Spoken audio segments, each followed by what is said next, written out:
नीट पेपरफुटी प्रकरणी दिल्लीतील जंतर मंतर येथे सुरू असलेल्या विद्यार्थ्यांच्या आंदोलनावर भाजपचे माजी खासदार गोपाळ शेट्टी यांनी प्रतिक्रिया दिली आहे। विद्यार्थ्यांच्या मागण्यांचा सरकारने संवेदनशीलपणे विचार करावा असं सांगतानाच हे आंदोलन लवकरच सकारात्मक मार्गाने संपेल असा विश्वास त्यांनी व्यक्त केलाय। या संदर्भात आमचे प्रतिनिधी किरण जाधव यांनी गोपाळ शेट्टी यांच्याशी खास बातचीत केली आहे, पाहूयात। देशभरात जे आंदोलन चालले आहे त्या विषयावरती बोलण्यासाठी माझ्याबरोबर माजी खासदार गोपाळ शेट्टी जे आहेत। सर, काय सांगाल, ज्या प्रकारे जे जंतर मंतर जे आंदोलन चालले, तुम्हीही माजी खासदार आहेत, कशा प्रकारे बघता या प्रकरणात? नाही, जंतर मंतरच्या आंदोलनाबाबत महाराष्ट्राचे मुख्यमंत्र्यांनी काल पक्षाची जे काय भूमिका आहे ते मांडले आणि पक्षाच्या मोठमोठ्या नेत्यांनी खूप स्पष्टपणे भूमिका मांडलेली आहे। आणि मग एकदा पक्षाच्या मोठ्या नेत्यांनी भूमिका मांडल्यानंतर आमच्यासारख्या कार्यकर्त्यांनी त्याच्यामध्ये बोलणं उचित होणार नाही।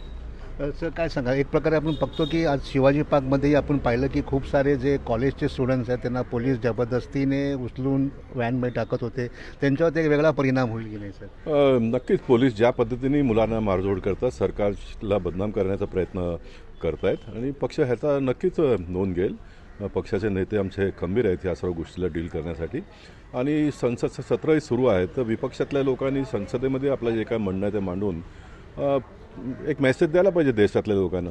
सर, महाराष्ट्रातली जी घटना झालेली, आर पाटीलनी जेव्हा गृहमंत्री होते, एक छोट्याशा टिप्पणीवरती त्यांनी रिझाईन दिलेलं, पण धर्मेंद्र प्रधान स्वतः पुढे येऊन का नाही हे करत आहेत?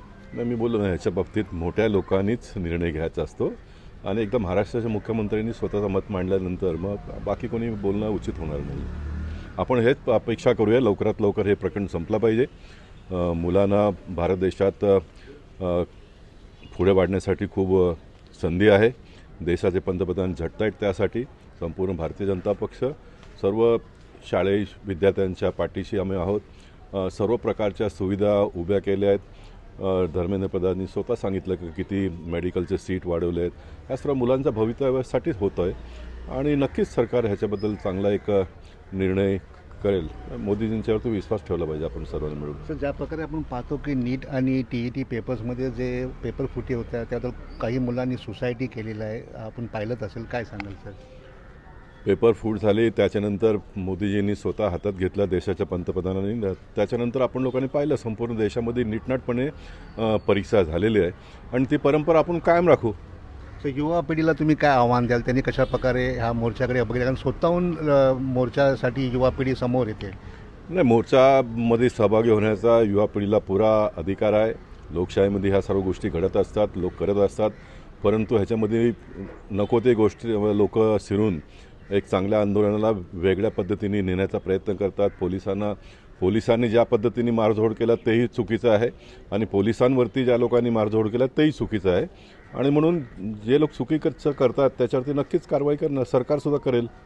सर, हे जे आंदोलन आहे त्यांनी सांगितलं की जोपर्यंत धर्मेंद्र प्रधान रिझाईन देत नाही तोपर्यंत आंदोलन सुरू राहील, त्याबद्दल तुमचं काय म्हणणं आहे सर? आंदोलन ज्यावेळी जो कोणी करतो त्यांची मागणी जोपर्यंत पूर्ण होत नाही ते तोपर्यंत सुरूच राहतं, परंतु वरिष्ठ लोक ज्यावेळी मध्ये पडून एक चांगला मार्ग काढतात आणि आपण लोकांनी पाहिलं देशामध्ये ह्याच्या आधी अशा अनेक प्रकारच्या आंदोलनाला एक चांगल्या पद्धतीने संपवण्याचा प्रयत्न झालेला आहे आणि ह्यावेळीसुद्धा होईल ते।